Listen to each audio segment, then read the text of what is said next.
They called it the largest corporate data breach in history. 7 million customer records stolen in under 4 hours. Credit cards, social security numbers, medical histories, everything that could destroy a life, gone.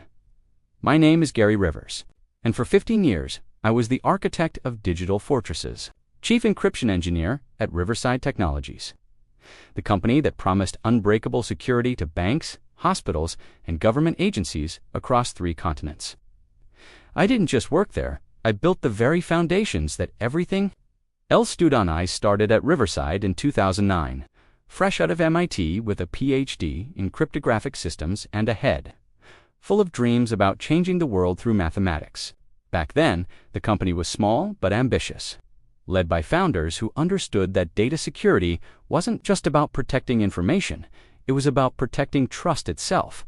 The RiverScript encryption system was my masterpiece, born from countless nights of coding and years of theoretical research. It wasn't just another algorithm, it was a living, breathing security ecosystem that adapted to threats in real time. Where other systems relied on static keys and predictable patterns, RiverScript used quantum-resistant mathematics and self-modifying protocols that made it virtually impossible to crack. I named it after myself, partly out of ego, but mostly because I knew it would be my legacy. Every byte of data it protected carried a piece of my soul. Every successful defense against cyber attacks validated years of my life, spent hunched over computer screens in fluorescent-lit laboratories. The system worked flawlessly. For over a decade, not a single client using RiverScript had suffered a successful data breach. Banks trusted us with transaction records worth trillions of dollars. Hospitals relied on us to protect patient privacy. Government agencies stored classified information behind walls of code that I'd personally crafted. But success breeds complacency, and Riverside Technologies was no exception. As the company grew from a scrappy startup to a publicly traded corporation, the focus shifted from innovation to profit margins. The founders who'd supported my research were replaced by executives who saw encryption as a commodity rather than an art form. The warning signs were everywhere, but I was too invested in my work to pay attention. Budget cuts meant smaller teams. Working on larger projects, quality assurance cycles were shortened to meet aggressive deadlines. Tried to explain that encryption systems weren't like other software, they required constant vigilance, meticulous attention to detail, and deep understanding of both the mathematical principles and the practical implementations. But executives who measured success in quarterly earnings reports didn't want to hear about theoretical vulnerabilities or long-term maintenance requirements.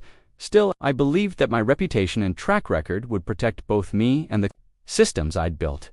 I was wrong. The email arrived on a Thursday morning at 9:47 a.m., sandwiched between spam messages and routine system alerts.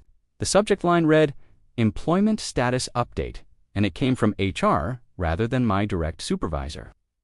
Dear Gary Rivers, it began as impersonal as a form letter. Due to ongoing performance issues related to project delivery timelines, your employment with Riverside Technologies is terminated effective immediately. Your access credentials have been deactivated, and security will escort you from the premises. Within the hour, that was it. 15 years of service, reduced to 3 sentences in an email. There wasn't even a thank you. I stared at the screen for several minutes, certain it had to be some kind of mistake. Performance issues? I'd never received a negative review in my entire tenure at Riverside. My projects were completed on time and exceeded specifications.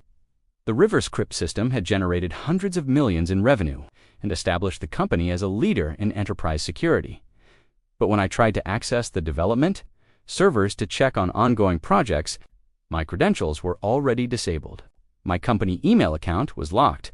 Even my badge wouldn't open the doors to the laboratory where I'd spent the better part of 2 decades perfecting digital security systems. The security escort was professional but firm, a young guard who probably made more per hour than I had when I started at the company. Technical specifications and prototype hardware that represented my life's work.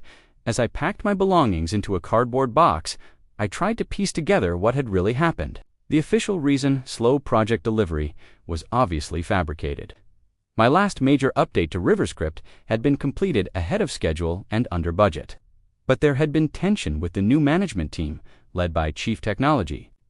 Officer Vincent Blake, a corporate climber who'd joined the company 6 months earlier with promises to modernize our development processes, Blake had been pushing for what he called agile transformation, replacing experienced engineers with younger, cheaper developers who could work faster and ask fewer questions. He'd specifically criticized my insistence on rigorous security, audits, and extensive testing protocols, claiming they slowed down product releases and reduced competitiveness. The real reason for my termination became clear during the elevator ride to the parking garage. Blake himself stepped into the elevator on the 3rd floor, making no effort to hide his satisfaction at seeing me carrying a box of personal belongings. "Nothing personal, Rivers," he said with the kind of smile that made it clear it was absolutely personal, "but the industry is moving faster than your old-school methods can keep up with. We need engineers who can adapt to modern development cycles." I wanted to explain that encryption systems couldn't be rushed. Another word, walking across the parking lot to my car. I realized that my firing wasn't about performance or adaptation. It was about cost reduction and control. Blake wanted to replace me with a team of junior developers who would implement his vision without questioning the security implications. They were about to learn a very expensive lesson about the difference between fast development and secure development. 3 weeks after my termination, I was still processing the betrayal when my phone rang with a call that changed everything. The caller ID showed a number I didn't recognize, but the voice was familiar. Dr. Janet Morrison, a cybersecurity researcher who'd collaborated with me on several academic papers during my early years at Riverside. "Gary, I hope you don't mind me calling, but I heard about what happened at Riverside," she said, her voice careful and professional. "I wanted to reach out because I've been seeing some concerning developments in the security research community." Janet worked for a government cybersecurity agency that monitored threats to critical infrastructure. She couldn't share specific details, but she hinted that Riverside Technologies had been making changes to their security protocols that were raising red flags. "Among intelligence analysts, your RiverScript system was considered the gold standard," she explained. "When we heard that you were no longer with the company, and then saw reports about modifications to the core algorithms, it set off alarm bells. Gary, are you aware of what they're doing to your work?" I wasn't. My termination had been so abrupt that I'd been completely cut off from any information about ongoing projects or system modifications. But Janet's call prompted me to start investigating what Blake and his team were doing with the encryption systems. I'd spent 15 years perfecting what I discovered made my blood run cold. Using contacts in the cybersecurity research community and publicly available technical documentation, I pieced together a picture of systematic security degradation that bordered on criminal negligence. Blake's team had been optimizing RiverScript by removing what they considered unnecessary complexity. The adaptive protocols that allowed the system to respond to new threats had been replaced with static algorithms that were faster but far less secure. The quantum-resistant mathematics that made the system future-proof had been simplified to reduce computational overhead. Most alarming of all, but had questionable security track records.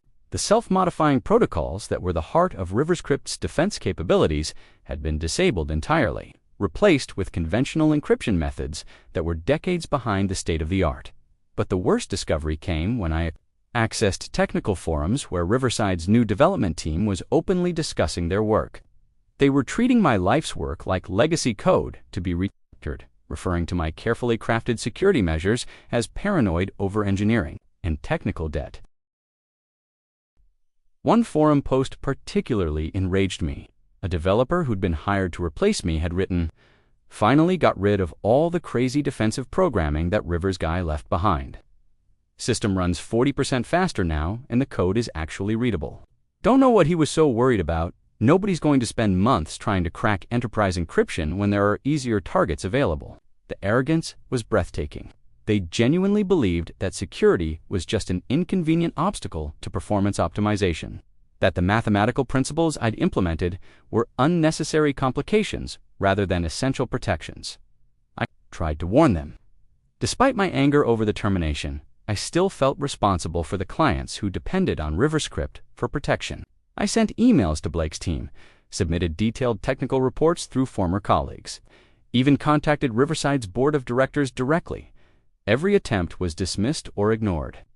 Blake's response, when it came at all, was that they had upgraded the system based on modern best practices and didn't need input from former employees with outdated perspectives. That's when I realized that my warnings weren't being dismissed because they were wrong. They were being dismissed because they were right. And admitting that would mean acknowledging that Blake's cost-cutting measures had created catastrophic vulnerabilities. But I also realized something else. If Riverside Technologies was determined to ignore security warnings, they were going to learn about those vulnerabilities the hard way. And when that happened, I wanted to be in a position to make sure the right lessons were learned. Dr. Janet Morrison became my unlikely ally in what I was starting to think of as a war against willful ignorance. Over coffee at a small cafe near her office, she explained that the government cybersecurity agencies were deeply concerned about the modifications to RiverScript, but couldn't take direct action without evidence of actual security breaches. The system is still technically functional, she said, stirring her coffee absently. On paper, it meets industry standards for encryption strength and data protection. But we both know that technical compliance and actual security are very different things. Janet had been monitoring chatter in cybercriminal forums and had noticed increased interest in targets that used Riverside's upgraded encryption systems. Professional hackers were sharing information about potential vulnerabilities, discussing attack vectors that would have been impossible against the original RiverScript implementation. They smell blood in the water, she said. But until someone actually succeeds in breaching a major client, there's nothing we can do officially, and by then, it might be too late to prevent serious damage. She handed me a secure phone and a set of encrypted communication protocols. If you learn anything about imminent threats or active breaches, contact me immediately. We can't prevent Riverside from making bad security decisions, but we might be able to limit the damage when those decisions have consequences. My second ally emerged from an unexpected source. Thomas Chen, a former Riverside employee who'd been laid off during Blake's restructuring, reached out through a mutual contact in the cybersecurity community. Thomas had been a senior developer on my team, one of the few people who truly understood the mathematical principles underlying RiverScript. We met at his apartment, where he'd set up a sophisticated computer laboratory using equipment he'd purchased with his severance pay. Thomas had been conducting his own analysis of the modified encryption system, reverse engineering the changes that Blake's team had implemented. "It's worse than we thought," he said, showing me detailed technical diagrams on multiple monitors.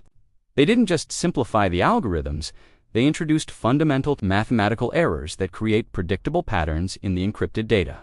A skilled cryptanalyst could potentially identify these patterns and use them to reconstruct the original encryption keys. Thomas had developed software tools that could simulate attacks against the modified system, demonstrating how the vulnerabilities could be exploited by anyone with sufficient computational resources and mathematical knowledge. His analysis suggested that a determined adversary could potentially crack the upgraded RiverScript in a matter of weeks. Rather than the centuries it would take to break the original implementation, I've tried sharing this analysis with current Riverside employees, he said. But Blake has made it clear that anyone caught undermining team morale with security concerns will be terminated immediately. People are too scared for their jobs to speak up. But Thomas had a proposal that went beyond just documenting the vulnerabilities. He'd been developing proof-of-concept attack software that could demonstrate the security flaws in a controlled environment, providing undeniable evidence that the modified system was fundamentally compromised. If we can show that the system can actually be breached, not just theoretically but practically, maybe that will force Riverside to take the security issues seriously, he said. The ethical implications were troubling. Using attack software against encryption systems, even to demonstrate vulnerabilities, was legally questionable and potentially dangerous. But the alternative was waiting for actual cybercriminals to discover and exploit the same vulnerabilities against real client data. I agreed to help Thomas refine his proof of concept, with the understanding that we would only use it against test systems and would immediately share any results with appropriate authorities. But as we worked together over the following weeks, I began to suspect that Thomas had additional motivations beyond just protecting client data. Like me, he'd been deeply hurt by his dismissal from Riverside. He'd spent years building his career around the encryption systems we'd developed together. only to be discarded when Blake decided that experience was less valuable than cost savings.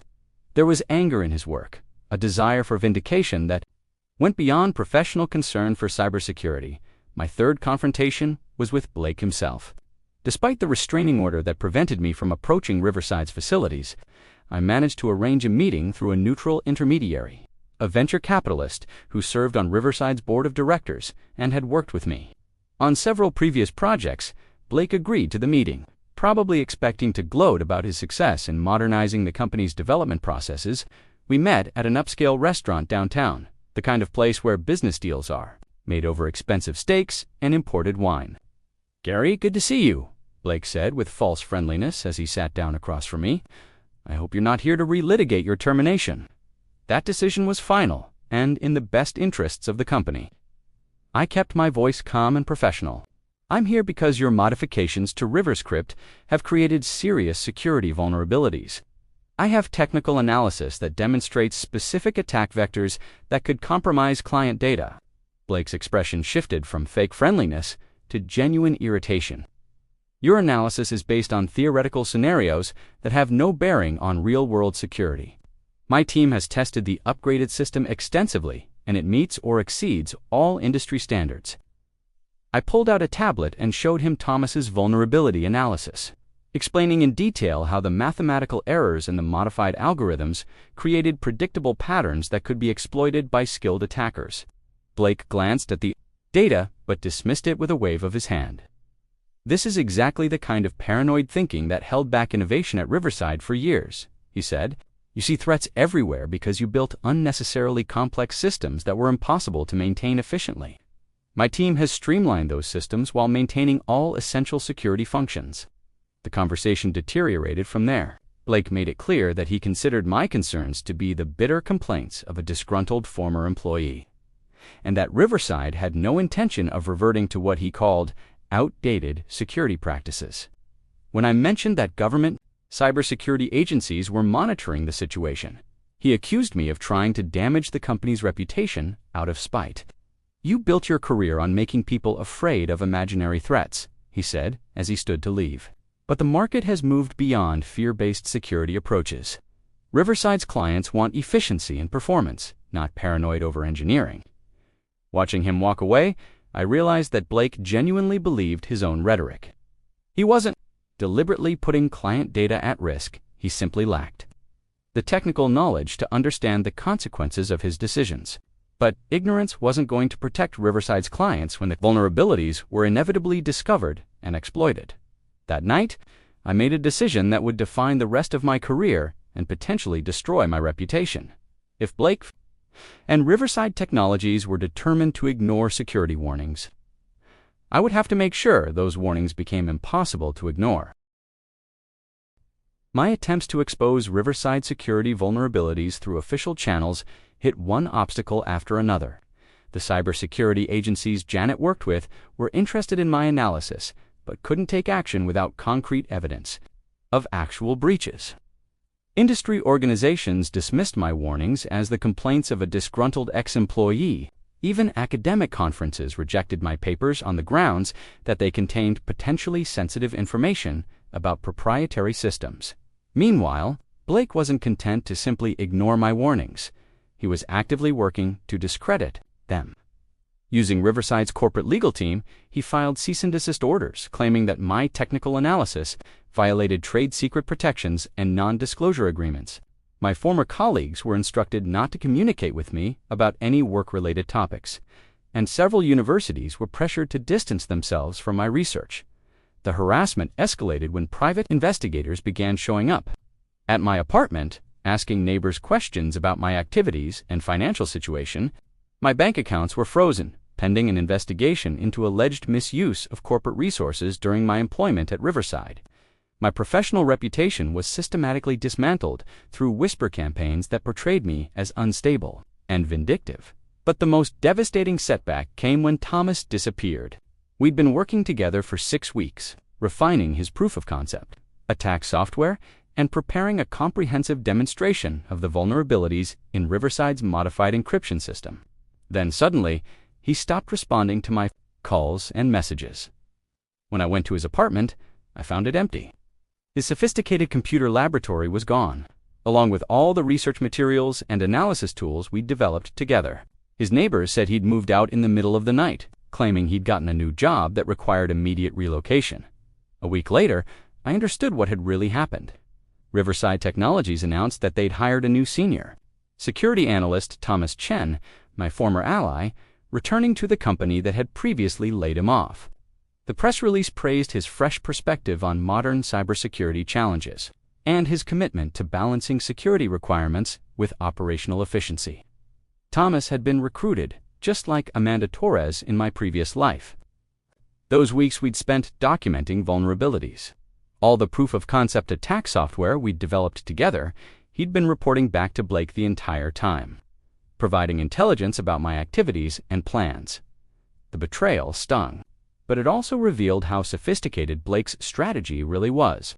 He wasn't just cutting costs and ignoring security concerns. He was conducting a comprehensive intelligence operation to identify and neutralize anyone who might expose Riverside's vulnerabilities. Thomas's recruitment was part of a larger pattern of co-opting potential whistleblowers before they could damage the company's reputation. But there was something else, something that made Thomas's betrayal almost secondary to the larger crisis. I was uncovering. The proof-of-concept attack software we'd developed together hadn't just demonstrated theoretical vulnerabilities, it had revealed that those vulnerabilities were already being exploited. During our final week working together, before his sudden disappearance, Thomas had detected unusual network traffic patterns in Riverside's client systems. The patterns were subtle, consistent with sophisticated attackers who were already inside the networks and working to maintain persistent access while avoiding detection. Someone was actively exploiting the vulnerabilities that Blake's team had created, and they'd been doing it for weeks or possibly months. The modified RiverScript system wasn't just vulnerable to future attacks, it was already compromised. With unknown adversaries harvesting client data on an ongoing basis, I tried to warn Janet and her government colleagues, but without Thomas's analysis and proof-of-concept software, I had no concrete evidence to support my claims. Everything I'd learned was based on research that had been conducted by someone who was now working for the company I was trying to expose.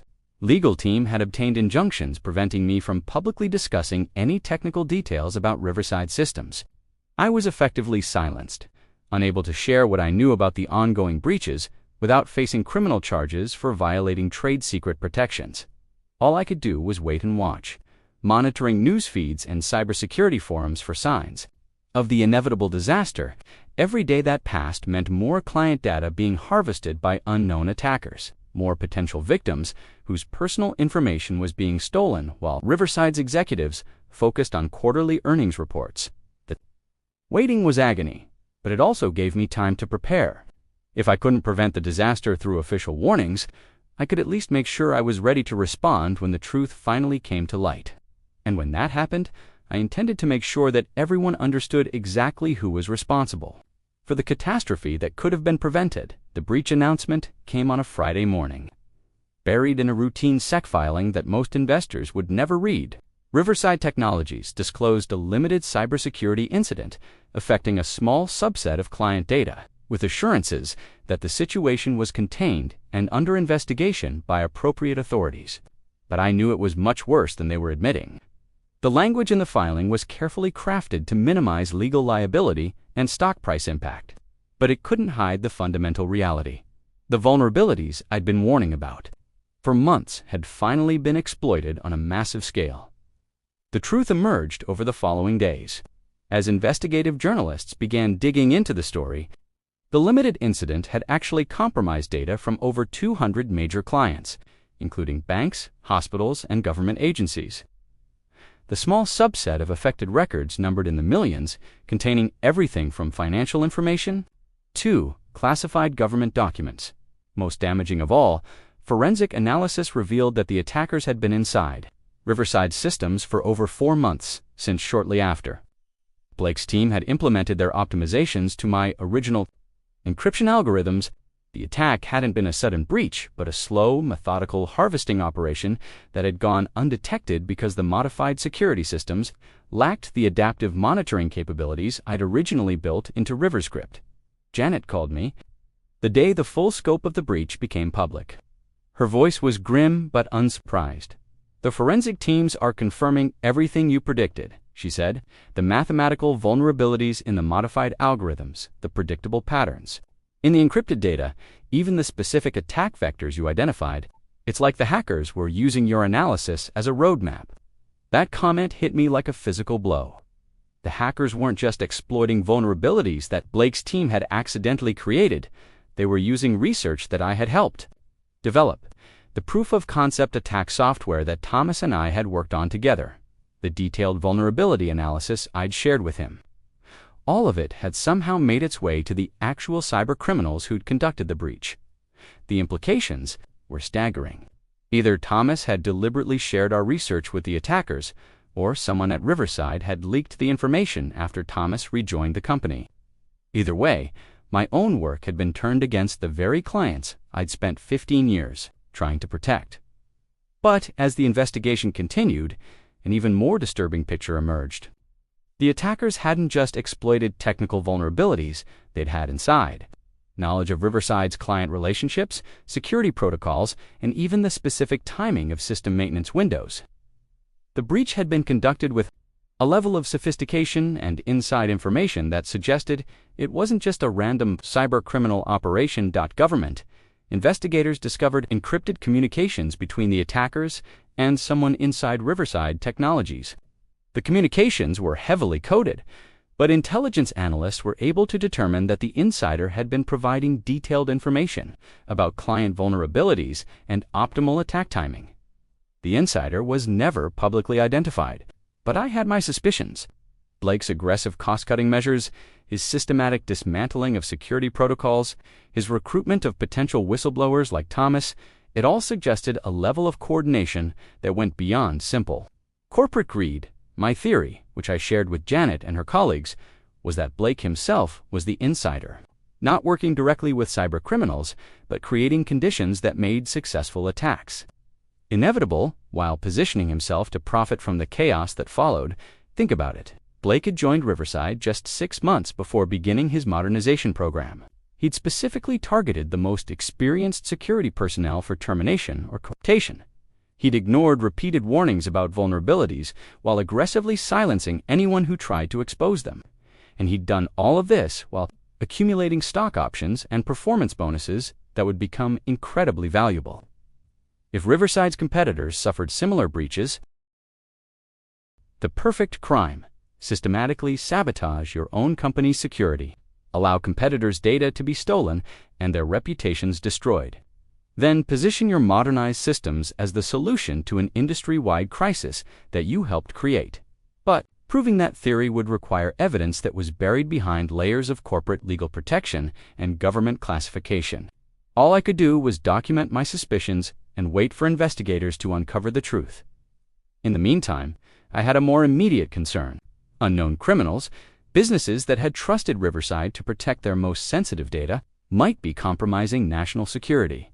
Some of that damage was inevitable once Blake began dismantling the security systems I'd built, but some of it was my fault. The direct result of research I'd conducted and shared with people who'd betrayed my trust. It was time to stop being a victim and start being part of the solution. But that would require me to embrace a role I'd never wanted, not just the architect of digital fortresses. Consequences of their actions. The congressional hearings began 3 weeks after the full scope of the Riverside breach became public. I watched from the gallery as Blake testified before the House Cybersecurity Subcommittee. The attack was sophisticated and unprecedented, he said, reading from prepared remarks. No security system could have prevented determined nation-state actors from eventually finding vulnerabilities to exploit.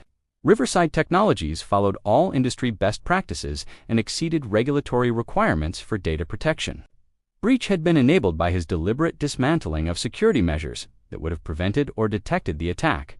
But I wasn't just watching, I was preparing to testify myself, armed with evidence that would expose the lies underlying Blake's carefully constructed narrative.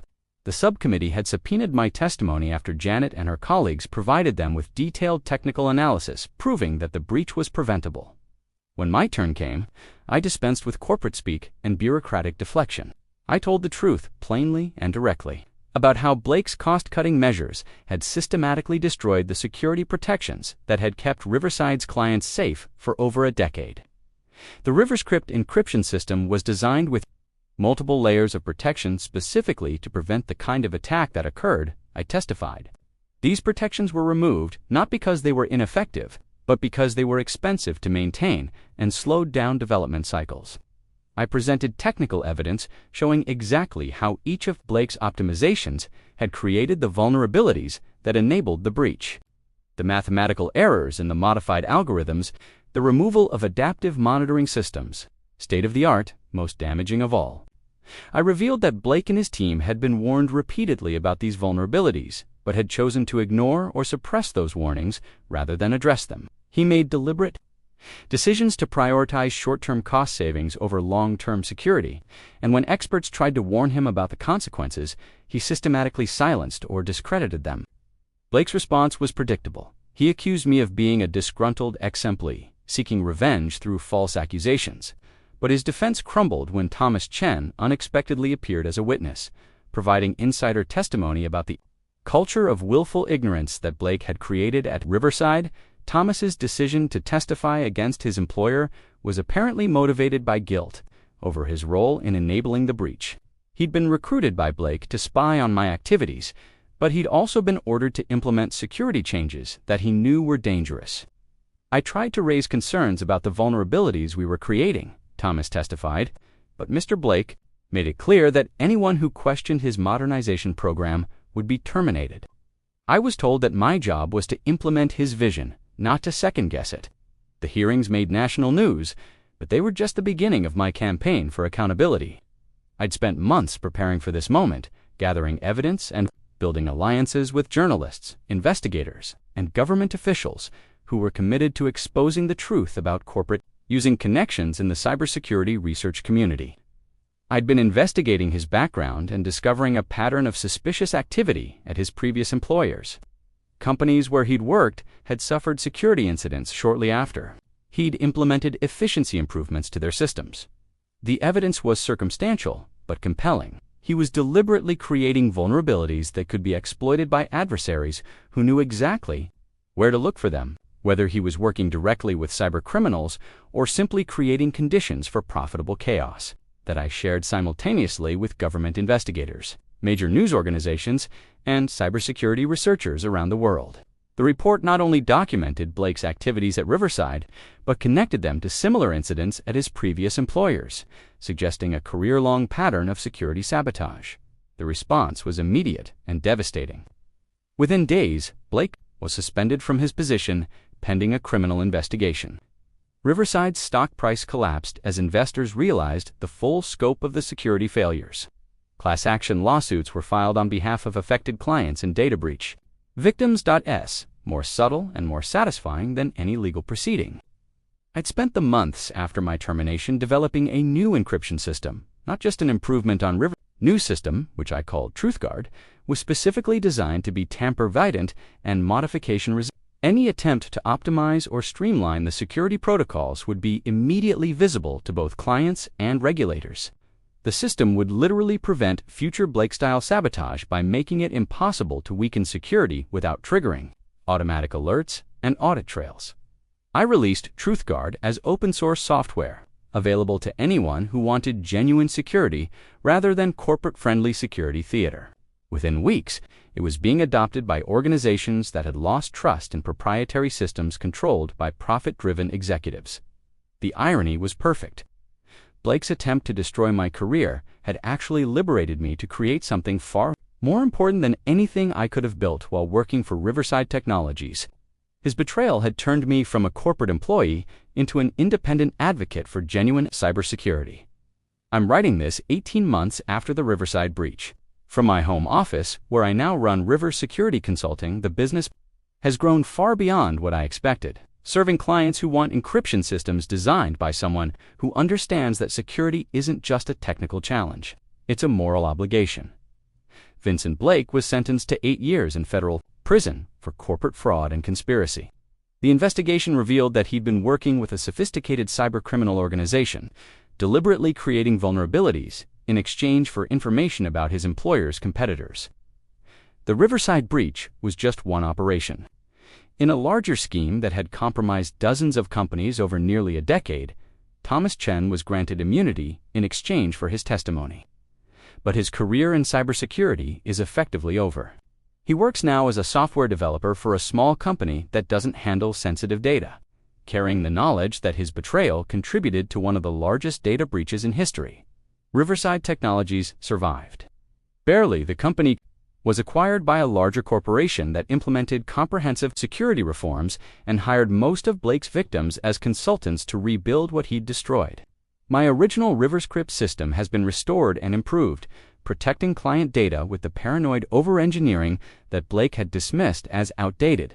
Dr. Janet Morrison leads a new government task force focused on preventing corporate cybersecurity sabotage. The unit investigates suspicious patterns in data breaches and works to identify companies where cost-cutting measures might be creating national security vulnerabilities. The personal cost has been significant. The legal battles, the professional harassment, the stress of fighting a war against corporate negligence, it all took a toll that I'm still recovering from. But I've also discovered something important about myself. I'm not just an engineer or a mathematician.